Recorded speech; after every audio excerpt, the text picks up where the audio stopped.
My next guest is Dr. Terrance Ruth. Terrance Ruth has received his PhD in Public Affairs from the University of Central Florida. He received his master's in education from Nova Southeastern University and his BA from Oglethorpe University. He completed a national fellowship through Boston College with a certification in nonprofit leadership. Dr. Ruth is an advocate for public education, once serving as a teacher, principal, and the parent of a son who attends public schools in Wake County. As a former administrator for Wake County Public Schools, who now serves as an education consultant to numerous nonprofits, he sits on several statewide boards. Dr. Ruth has worked in K-12 schools across Florida and in Wake County. Currently, he's a professor at NCSU and the former president of the Justice Love Foundation. He is deeply engaged in diversity, equity, and inclusion work across the city of Raleigh and the Triangle.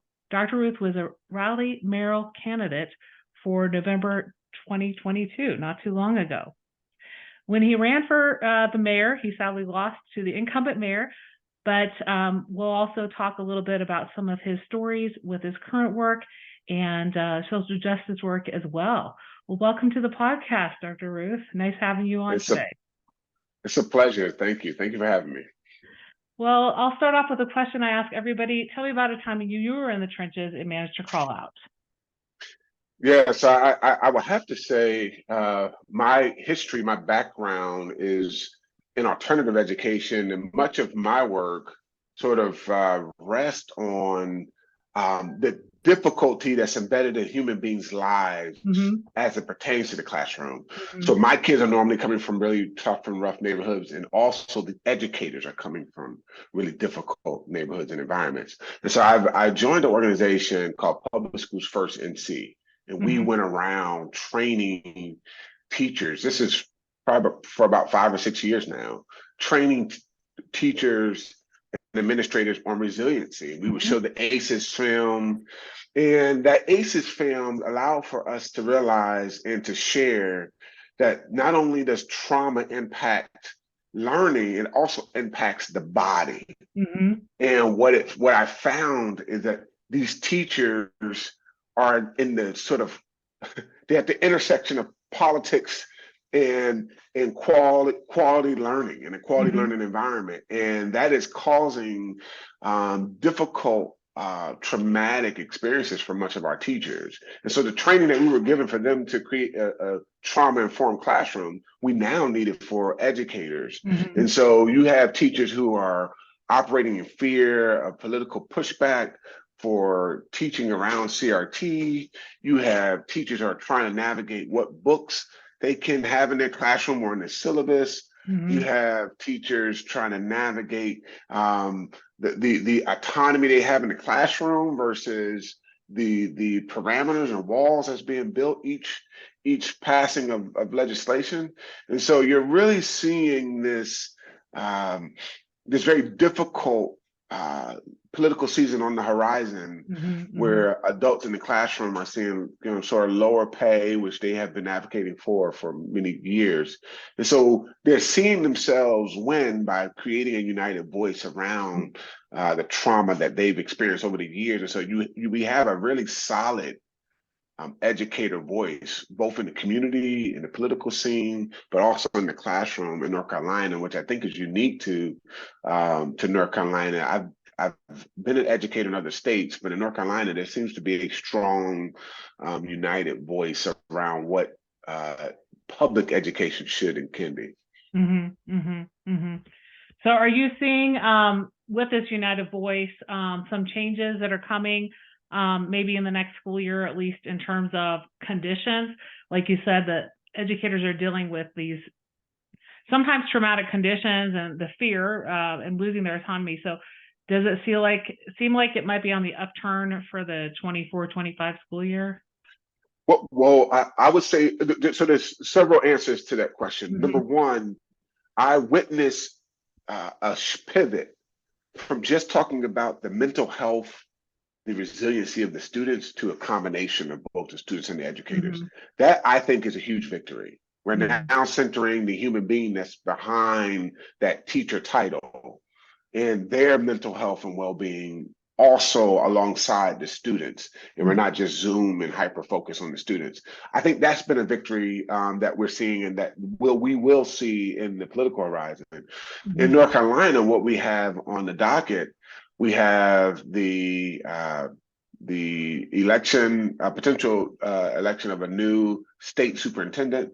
That Mhm. state superintendent really serves at the whim of the state legislature, and so we're having an election that will, and we really have a purple state, and so the line is very thin in terms Mhm. of whether we go left or right, and so you have a very significant educator election coming up next year, Mhm. with a new governor that's set to be elected, with a new state superintendent. Also, you're seeing where a hyper focus on local school boards, Mhm. because they are now determining who becomes a superintendent and what type of curriculum you're allowed to teach in your classroom. So you're seeing this really uh, gear up for local public Mhm. school elections, local municipal elections, but also you see a focus on the superintendent and then those who are elected into our General Assembly, because they have a significant influence on how we run our public schools in this state. Mhm. Mhm. Are you seeing maybe more educators or former educators going for those school board seats? I actually am. And what's fascinating to me is when I ran for mayor, I had many individuals ask me, hey, why would an educator run for office? Why would an educator care? Mhm. Why would they want to be in the political space? I don't think that question needs to be answered by me anymore. I think people Mhm. are really answering that question for themselves. I think Yeah. they're starting to understand the intersection that education plays in conjunction with politics and local Mhm. governance, and also I think with the focus on local school boards, Mhm. our school board meetings are packed. Yeah. People are jam packed in these school board meetings, and we didn't see that before. So now you're starting to see a push for people who understand the context of the classroom, Mhm. people who understand the context of managing a school building, Mhm. and individuals who have a heart for the human beings that are both students and teachers to be in sort of elected positions. So we're starting to see a pivot in how we should see educators in sort of the political sphere. Mhm. Mhm. So, since you've worked a lot with the state legislature and kind of bridging the gap between districts and the state, talk to me a little bit about educational funding and the priorities, how North Carolina is looking to re-engage how they're funding public ed. Yeah, so we have a case here called the Leandro case, Mm-hmm. and in that case, what um, we're seeing a legal case that's over 20 years old, Yeah. where a judge has ruled that we need to fund public schools, and it was a successful ruling on behalf of public schools.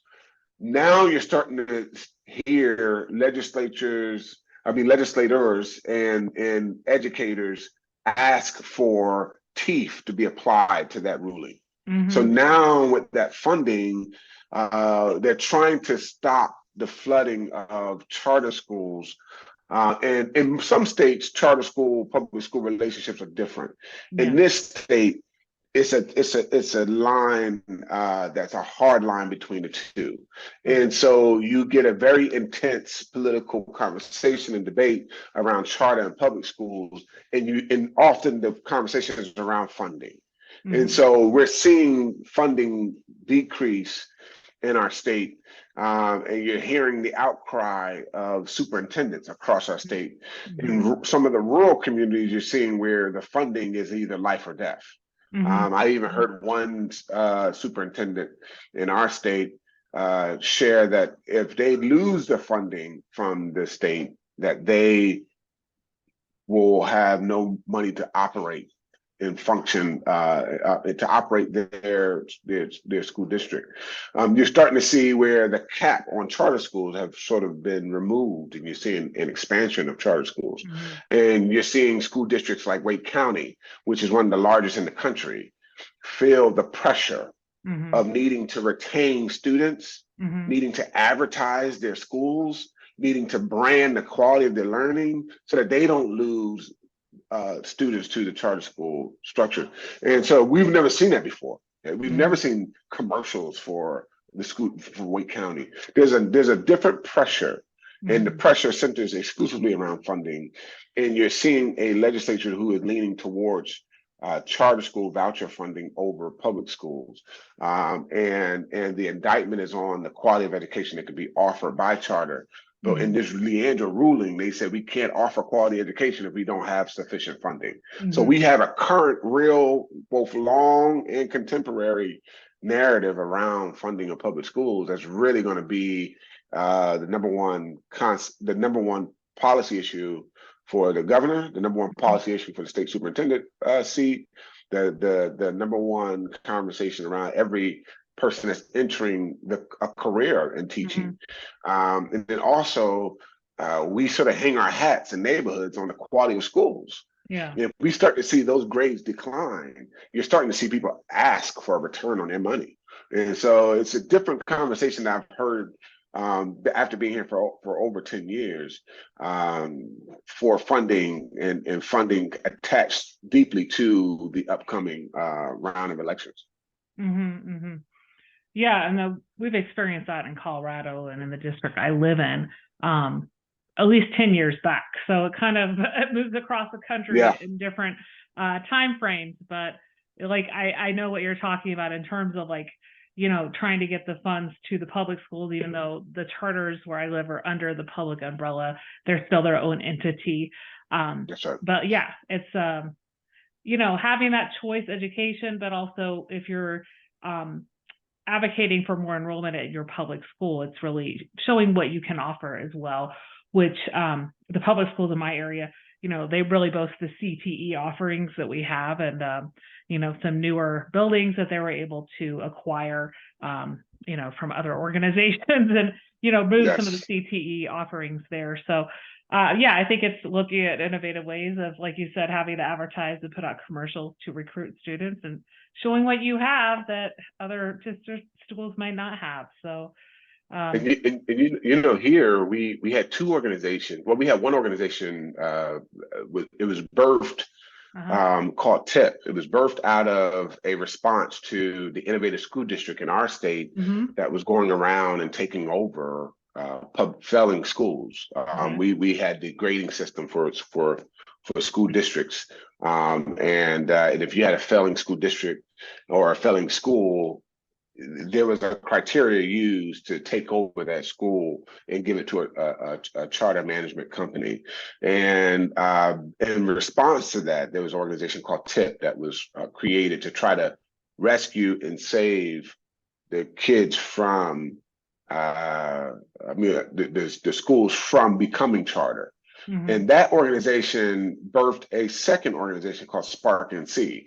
And Spark NC has been very innovative in connecting future tech jobs to a line of learning that is embedded inside public schools, even rural public schools. Most of our most celebrated school districts are in our urban core, like our Charlottes, our Raleighs, et cetera.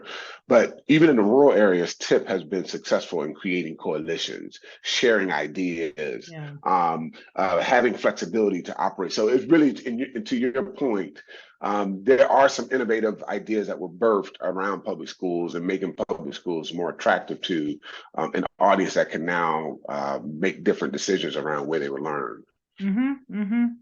Well, let's move into a little bit of the conversation on inclusive education. So you mentioned that you've supported a lot of the alternative ed, and you mentioned in the pre-chat that there were 95% of the students in those alternative schools were in Black communities. But then you said a lot of the students were going to charters. So what does this mean for your district in the public ed sphere in serving your Black and brown community well? Yeah, I've had a chance to teach and be an educator in several different states, and this trend is actually not unique to North Carolina or the city of Raleigh. If you zoom in to discipline data, primarily alternative schools, at least the alternative schools I was a part of, zoomed into alternative data or IEP selection or criteria or enrollment, you start to see racial disparities and sort of income disparities around those two conversations. In the Leandra report, which is a pretty significant document, it lays this out with every graphic, every region of the state. And so if we zoom into Raleigh, where I was a principal, you do get in these communities high levels of Black and brown, single mother, low income students from neighborhoods that have high crime rates, zip codes where your predicted earning income doesn't reach beyond $30,000 a year. We are still seeing school systems that are having difficulty addressing the disparities in those neighborhoods. And that's across the country. It's really not unique to North Carolina. And so my heart and my passion has always been around those type of schools and engaging in those communities. I had a chance to connect with a friend. We met through some of the organizations that we are plugged into in the country, and that's called High Tech High. Dr. Caleb Rashad. Dr. Caleb Rashad was able to be CEO of a school where design thinking is the fundamental principles. And they take on low income students from low income neighborhoods, both Black and brown. And so what we beta tested in our communities are community design hubs.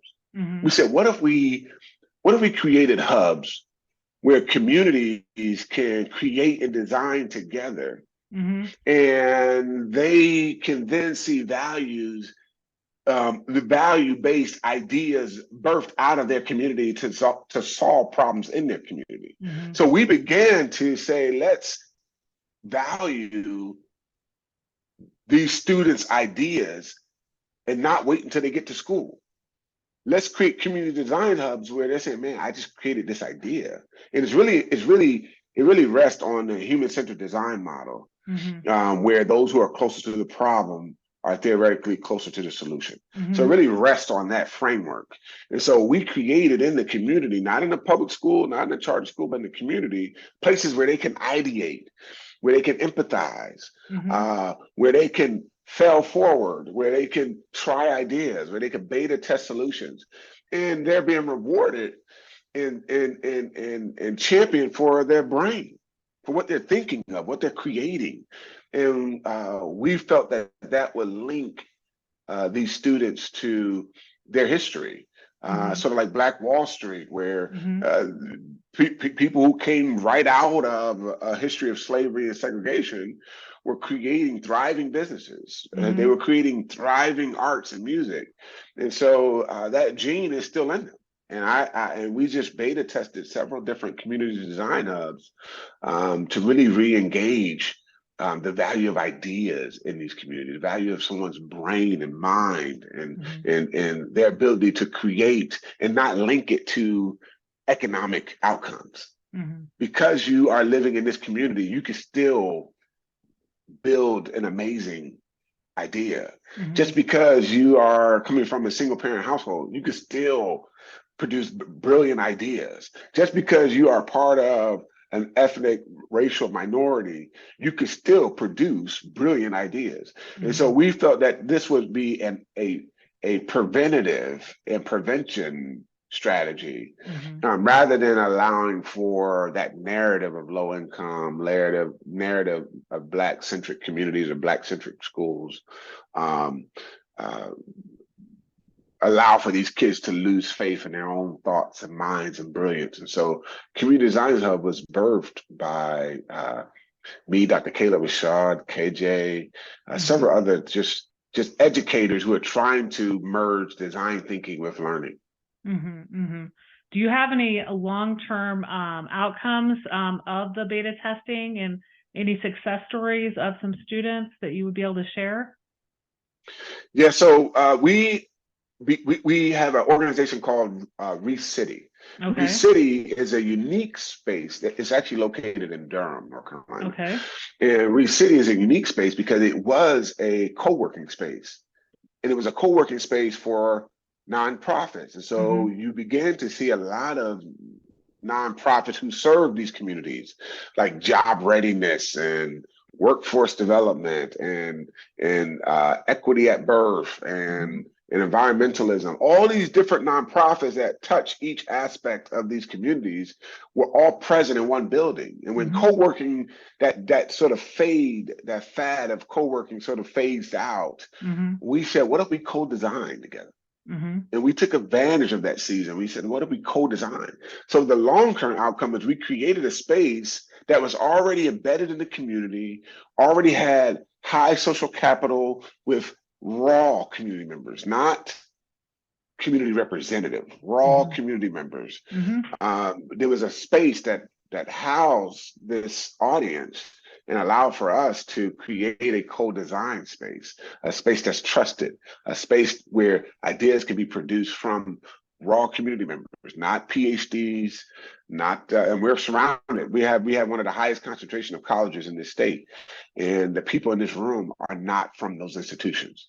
So you Mhm. have really raw community members. And so for me, it's really a model. The long-term outcome is a model that can be duplicated where raw community members are convening each month to create ideas and solutions. And so one of the things they birthed or it helped uh, launch a community design group called ReCity Labs. Okay. That ReCity Labs represents over 22 organizations. And we just held a big design experience. In that design experience, this group was wrestling with some of the deepest challenges of their city.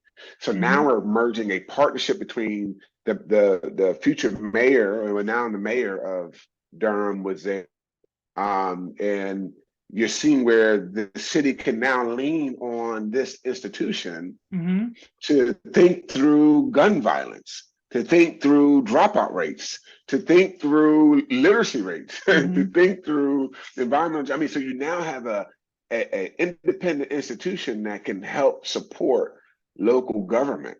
Mhm. This is raw community members, students, young kids, their parents, all producing ideas in the community. And much of it is around learning, it's around literacy, it's around graduation, it's around job readiness, it's really around the outcomes of public education. And so we're trying to marry those concepts together, but we're really going to the heart of disparities. Mhm. Mhm. Yeah, so it looks like, this has been going on for quite a while. Like you said, these organizations that have burst out and now are working, like you said, the people that are in the community, not necessarily the college professors or the quote unquote experts or PhDs, but really, yeah, designing ways and combating some of the problems in that community. I think this leads into our next question, a little bit around when you ran for mayor. You have also been a professor of school social work. So when you had your platform for mayor, how did that kind of tie into the work that you've done as a social worker and just those questions that you got about an educator running for mayoral office? Yeah, no, it's a really good question. So for me, I teach uh, research and evaluation. That's one. Mm-hmm. I teach also a policy class Okay. because social work has a preamble. It has almost like a career call to action, and in that call to action, it's telling you to fight homelessness. It's telling you to fight racism. It's telling you to fight classism. I mean, it's almost feels like an Avengers creed. Mm-hmm. I mean, Mm-hmm. that's how aggressive this social work preamble is when you agree to be a social worker. But also connected to that as well, um, part of the call of a social worker is to be an advocate, to advocate on behalf. And so I teach an advocacy class as well. And much of the advocacy leans into how do you change human behavior? And so for me, allowing students to see a social worker, the call to action on the career of that social worker, merge that into policy creation. I thought that it was a powerful lesson, as that we need more human beings who are educators, more human beings who are social workers, who are human centered in their approach to issues, who understand and have sympathy and empathy for the student, for the person who may not be benefiting from the highest outcomes of society. And so that lens to want to lean into the disparities, those who are overlooked, those who are ignored, that lens is a powerful lens when you start to create policy. That lens is a powerful lens when you start to create a campaign, a political campaign. That lens is a powerful lens when you're starting to reevaluate what a political or a legislative outcome should be. So when I was a researcher and evaluator, I evaluated public school policy. So like Race to the Top was a policy that was implemented, and I was part of a team that evaluate that policy. Are we doing well? What outcomes? What are the outputs? What are the inputs to that policy? Should we continue putting money into this policy? All of those questions, if you are looking through the lens of a social worker, it can really produce powerful student, human-centered outcomes for their lives. And so there's several different frameworks that I lean on. One is Ella Baker. Ella Baker was a very popular social justice leader during the civil rights movement. She was one of the advisors for Dr. King. She was the one that took the students in the basement of HBCU and started that sit-in movement. So Ella Baker had a leadership philosophy that said, if we create strong people, then we do not need a strong leader. And so what does it mean to take that framework into the public square and to lead in policy in that? How do we create strong residents? How do we create strong principals? How do we create strong teachers? More importantly, how do we create strong students? And so for me, taking that framework and leading it all the way through to its end, the next leadership framework I value quite frankly is just leadership. And it was saying that this leadership framework, the desire of this framework is to allow for leadership and authority to be decentralized so that people feel empowered to engage their own lives, sort of like design thinking. In design thinking, the magic of it is that people feel empowered to create solutions for the problems they see or the problems they are experiencing. Many of the communities that I engage, they are operating out of need. So I need to advocate for flooding because my house is flooded. I need to advocate for teacher pay because our teachers are quitting and we have high vacancy. Like they normally are advocating out of direct need. And so for me, I think that Ella Baker framework and then that just leadership framework, I think married to a political campaign or a candidate or a political framework or platform can really be a game changer for our democracy. And yeah, we'll see about candidates that are coming out of the woodwork for the next election cycle. If we, locally, you might have some of those that are using those frameworks that you might be advising. Yes. Let's talk a little bit about just the future, kind of as we're looking at education post-pandemic and thinking about resiliency both in our students and our teachers. The theme of the podcast is resilience.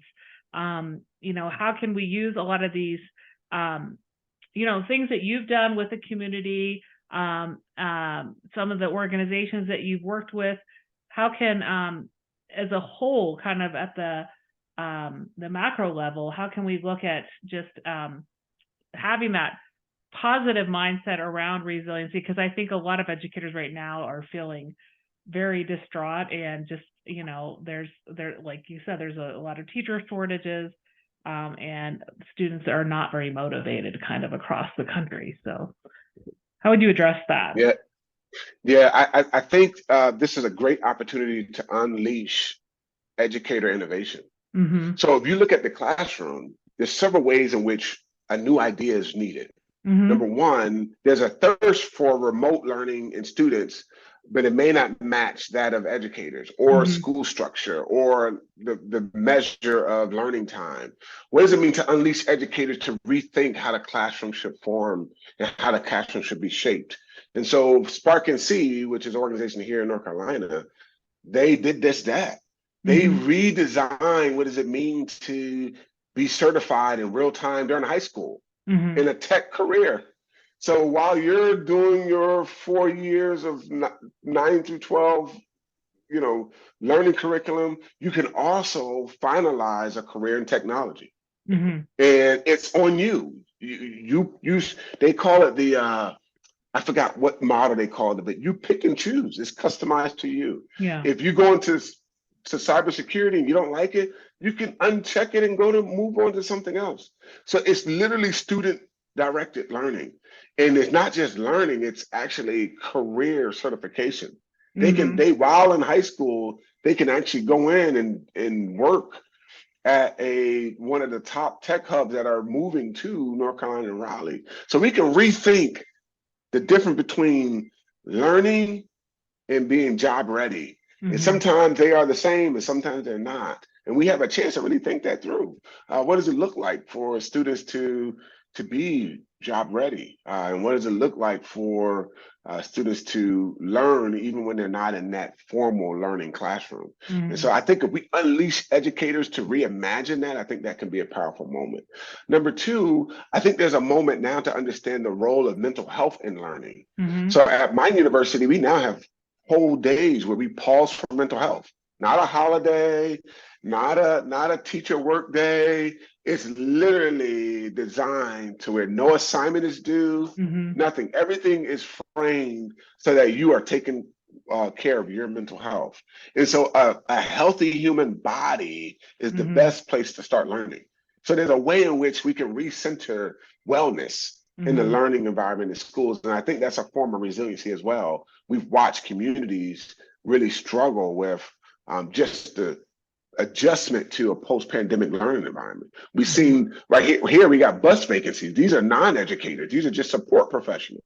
Mm-hmm. Even our support professionals are having a difficult time adjusting to the post-pandemic environment. So there's so many ways and so many opportunities to really rethink what a school day should be. Yeah. And I think many innovative minds are thinking around that. And there was one group, they created a AI tutor Mm-hmm. that talks back and forth with the student, and the tutor can get so all these opportunities to really try to deal with the learning loss from COVID, the vacancies in the classroom.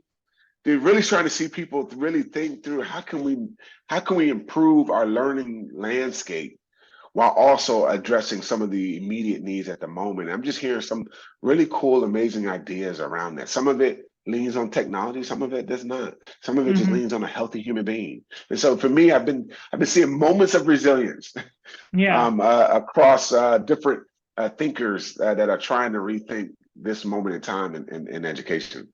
Mm-hmm. Yeah, and I hope we look back on it as that innovative time. I think there was that spark of innovation, you know, when we were going through the pandemic and remote learning. But I think in a lot of places that's kind of fallen by the wayside and gone back to Right. how we've done school for the past 130 years. That's right. No, And, I mean, even with Spark NC is like a nonprofit external entity. It's not even like they're trying to convince that traditional school model to embrace this. So you're right. You're right. Yeah, it's that convincing. It's the legislature at the state level. That's right. It's them That's right. working with districts to, take on. It's like, change is slow in the process, but like really right. being able to see that at the bigger macro level. That's right. And because what we're doing is not working at a No, lot of no, places, no, right? Like no, you're saying, when no. kids are able to see the hands-on, the career experience, right? They're not getting penalized for rethinking, like, I want to try That's right. this, right? If they're doing That's that right. at the high school level and they're That's right. discovering careers, it's kind of more like that European model where they might decide in Germany at age 11, That's kind right. of a CTE field to go into. But yeah, I That's think right. there's a lot of good things happening there. And I hope, like I said, we'll look back in 20, 30 years and things like this will have taken off and led to major changes in our educational system. Well, I do think you to your point earlier, you do need policy minded. yeah, I mean, you do need educators and educate people with a history in education, yeah, education minded, public school minded educators, social workers, helping professionals within the school district become policymakers so that they yeah, can understand that there needs to be a pivot. And what does it mean to make that pivot with the right context of the yeah. school environment in mind? But I agree with you. I really do. Well, we've had a great conversation today around a lot of these areas that you're working with, the organizations that you mentioned, and just your resilience story in terms of how you're helping these educators that are, losing autonomy in the classroom. And out of everything we've talked about today, what's one thing you'd like listeners to remember? Yeah, I was once told this quote, and it stayed with me. And it was from a educator advocate. This is not actually not an educator, but a person who advocates for public schools. And they said you need to do justice. You need to do what's right. So that's what they mean by justice. You need to love mercy, and they said not just be a merciful person, but you need to be infatuated with mercy. And then they say you need to live humbly. In the context of our conversation today, doing what's right can be really hard. Yeah. Really hard. And sometimes it's going to require reconciliation with people who have made very rough decisions around education. And so you're going to have to be merciful in some moments. And then the last part is to be humble. Sometimes we become so attached to what we're advocating for that we forget what progress would look like in the pace of progress. Yeah. So what does it mean to be humble? Understand that you have a role, but you're not the role. Yeah. You have a role in this journey. Yeah. And so not taking yourself too serious and understanding your role in this journey and how that role may help someone down the road. And so it's just, do justice, love mercy, walk humbly. Yeah. And I want to add, like you said, not taking yourself too seriously, but also focusing on your locus of control. But you can try to be, run for school board, run for local office. But if you're in a classroom currently, focus on the changes you can make within your sphere of control, right? So that's right. I like that. Where can people connect with you and find you online? So I'm everywhere. Truth for Raleigh. So that's Instagram. Truth for Raleigh. That's Twitter or X. I'm sorry. Truth for Raleigh. Facebook. It's just TRUTH FOR and RALEIGH. Truth for Raleigh on all those platforms. Terrance Ruth. If you Google, you'll see all that as well. Okay. Great. Well, it was great having you on the Out of the Trenches podcast today, meeting you and talking about your sphere of just knowledge and everything that you've experienced in your career. Thanks so much for being my guest today. No, it was a pleasure. Thank you for having me.